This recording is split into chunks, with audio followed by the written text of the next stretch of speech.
Anyone who can emotionally control you and emotionally affect you has power over you. So if I say, 5 wives, and a feminist goes, 5 wives, I'm fat. I'll sit there and just, yeah, but obviously a lot of food needs cooking, so she needs help. I'll just say shit. but that's because they make it too easy. Yeah. If you're playing chess and you hang a piece, I'm gonna snap it up. You're gonna leave your knight hanging. Thank you very much, sir. Bam. That's the game. That's the game. So yeah, you're completely right. I do instigate to a degree because they make it so fucking easy to win. It's so easy for me to win debates against people because they get so pissed off with what I say. Another thing, and I'll give the game away. I'll give the game away to the entire YouTube world, why I've destroyed absolutely everybody in any debate ever. I say things that they know are true and that they agree with, but I say it in a way that angers them emotionally, and they get caught up in their brain because they're saying, he's saying the truth, but I'm pissed off by how he's saying it. So I want to argue with him, but he's right. So instead of saying men are physically stronger than women, I'll say females are weak. Females are weak. Well, females are weak. Females are weak. Men are strong. Females are weak. No, but I'm right. And he knows I'm right. But he's mad now. And so is she. And they sit there, and you'll happen on Dave Portnoy. You end up having a whole group of people sitting there trying to argue. Well, some women are strong like men, trying to argue the fact that women are as strong as men physically because I've emotionally controlled them all and upset them all. And then I do a podcast and I get billions and millions of views and unlimited likes against good debaters like Dave and his little crew by just emotionally controlling them. It's an emotional game. I wreck them. I've never given this game away before anywhere. But this is what I do. I sit there and I say something they know is true in a way they can't agree with it, and I fucking control them all because they're stupid. If I was me, I'd be like, yeah, okay, perhaps I don't like the way you phrased it, but you're very true. That takes intellect. People are emotional.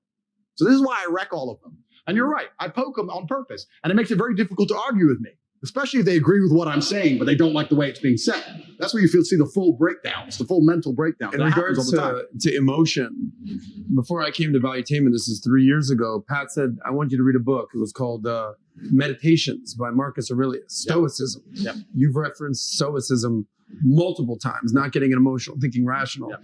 This was a book that you've subscribed to for years. What is it about Stoicism and not getting caught up in emotions and even triggering emotions that resonates with you? Well, emotions are feedback. The idea that men don't feel emotions is incorrect. We feel emotions. I would actually argue we feel emotions with certain emotions stronger than women.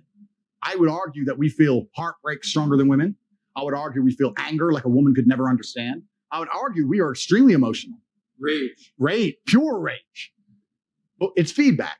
So when you get the feedback, it's all about how you internalize it and how you process it, right? It's stoicism's not feeling emotions. It's feeling the emotion and going, okay, why is this happening? How much does this really matter? What's the most intelligent move on the chessboard? I'm not even that good at chess, right? My father was a grandmaster. I'm like 1800 ELO. I'm okay. I was a child chess prodigy, but I stopped playing chess professionally when I was like 8. So I'm as good now as I was. In fact, I'm worse now than when I was 8 because I've never taken any lessons or anything properly since because my mother and father broke up. We moved to England. My dad stayed in America. Lost my chess coach, and England didn't have a chess infrastructure. America had a chess infrastructure in the lower income schools. My dad used to go to the ghetto schools because he was black, go to the black schools and teach them how to play chess. So we had a big infrastructure. You peaked at 8. I peaked at 8, yeah. But chess is a fantastic game because in the game of chess, there's no luck. If you lose, no matter how well you played, if you lose, at some point you made a mistake. Even if it's the most minor mistake, you made a mistake.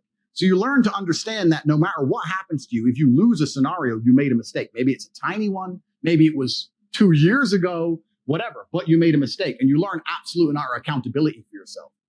And that mentality is extremely powerful to apply to all things in life.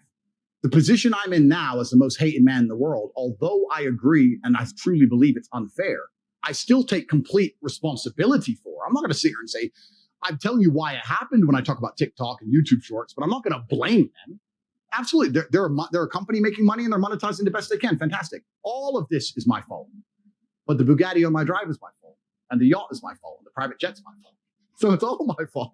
So I take the good with the bad. I take all responsibility for absolutely everything, including if a woman leaves me, if a woman stays, if I end up heartbroken, if I end up filled with rage, I take responsibility for that. If something happens to me that makes me enraged, I will take responsibility. Why has this happened to me? Why do I feel this way? How did I end up in this position? Is this healthy in this scenario?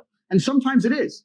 I've had scenarios in my life where I was prepared to die to protect somebody else, and I was enraged, and it was healthy. I've also had times where I'm in a room by myself, enraged, sitting there going, this is no good for anybody.